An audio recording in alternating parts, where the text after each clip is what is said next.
Hello guys, it's me coach B. So എന്നോട് കുറേ ആൾക്കാർ ചോദിക്കുകയുണ്ടായി വെയിറ്റ് ഗെയിൻ യൂസ് ചെയ്യാൻ പറ്റിയ ബ്രേക്ക്ഫാസ്റ്റ് ചെയ്യാത്തതാണ് കോച്ച് എന്നുള്ളത്. വളരെ സന്തോഷമുണ്ട്. പണ്ടൊക്കെ എൻ്റെ അടുത്ത് വരുന്ന ക്ലയൻസ് മൊത്തം വെയിറ്റ് ലോസിന് വേണ്ടിയിട്ടായിരുന്നു. ഇപ്പം വെയിറ്റ് ഗെയിനും ആൾക്കാർ ഫിറ്റ്നസ്സിന് യൂസ് ചെയ്യുന്നുണ്ട്. So it's a good sign. നമുക്ക് ഫിറ്റ്നസ് എല്ലാ രീതിയിലും യൂസ് ചെയ്യാന്നുള്ള ആൾക്കാർക്ക് മനസ്സിലായി തുടങ്ങി. സോ എന്തൊക്കെയാണ് നമുക്ക് ബ്രേക്ക്ഫാസ്റ്റ് ആയിട്ട് യൂസ് ചെയ്യാൻ പറ്റിയത് വെയിറ്റ് ഗെയിന് വേണ്ടിയിട്ടുള്ള നമുക്ക് നോക്കാം. ഫസ്റ്റ് ഓപ്ഷൻ എന്ന് പറയുന്നത് നിങ്ങൾക്ക് വീറ്റ് ബ്രെഡ് യൂസ് ചെയ്യാം. വീറ്റ് ബ്രെഡ് ഒരു 4 വീറ്റ് ബ്രെഡ്, അതിൻ്റെ അപ്പുറം പീനട്ട് ബട്ടർ യൂസ് ചെയ്യാം, പ്ലസ് ഒരു 3-4 ഹോൾ എഗ്. അത് ലേഡീസ് ആണെങ്കിൽ ഒരു 2 ഹോൾ എഗ് എടുത്താൽ മതി. ഇതാണ് നിങ്ങളുടെ ഫസ്റ്റ് ഓപ്ഷൻ. രണ്ടാമത്തെ ഒരു മീലായിട്ട് നമുക്ക് ചെയ്യാൻ പറ്റിയാണ് ഓട്ട് meal.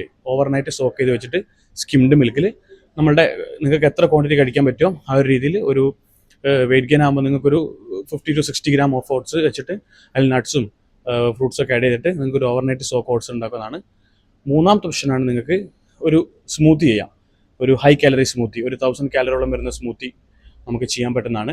Banana, milk, peanut butter, protein powder, പിന്നെ അതുപോലെ തന്നെ അതിലേത് ഫ്രൂട്ട് വേണമെങ്കിൽ യൂസ് ചെയ്യാം. അവക്കാഡോ ആണെങ്കിൽ കുറച്ചുകൂടി കാലറി കൂടി, അതിലൊരു 2 ഹോൾ എഗ് യൂസ് ചെയ്യാം. എന്നിട്ട് ബ്ലെൻഡ് ചെയ്തിട്ട് നിങ്ങൾക്കത് ഇൻടേക്ക് ചെയ്യാവുന്നതാണ്.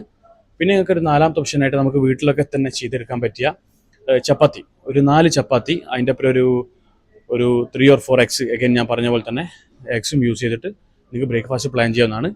അങ്ങനെ ചെയ്യുമ്പം നിങ്ങൾക്ക് വളരെ ഈസി ആയിട്ട് അവൈലബിൾ ആയിട്ട്, അല്ലെങ്കിൽ കുറച്ചുകൂടി ഈസി ആയിട്ട് നിങ്ങൾക്ക് ഉണ്ടാക്കാൻ പറ്റിയ ഒരു ബ്രേക്ക്ഫാസ്റ്റ് ആയി. വെയിറ്റ് ഗെയിന് വേണ്ടിയിട്ട് കുറേ ആൾക്കാരോട് ചോദിച്ചു, ഒരു 4-5 ഓപ്ഷൻസ് പറയാൻ വേണ്ടി പറഞ്ഞു. ഒരു 4 ഓപ്ഷൻസ് ആണ് ഇവിടെ പറഞ്ഞിട്ടുണ്ട്.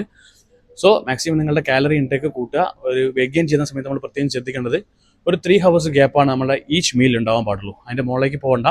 ഒരു 3 മണിക്കൂർ കഴിയുമ്പോൾ നമ്മളിങ്ങനെ ഫുഡ് ഇൻടേക്ക് ചെയ്തുകൊണ്ടിരിക്കുക ബോഡിയിലേക്ക്.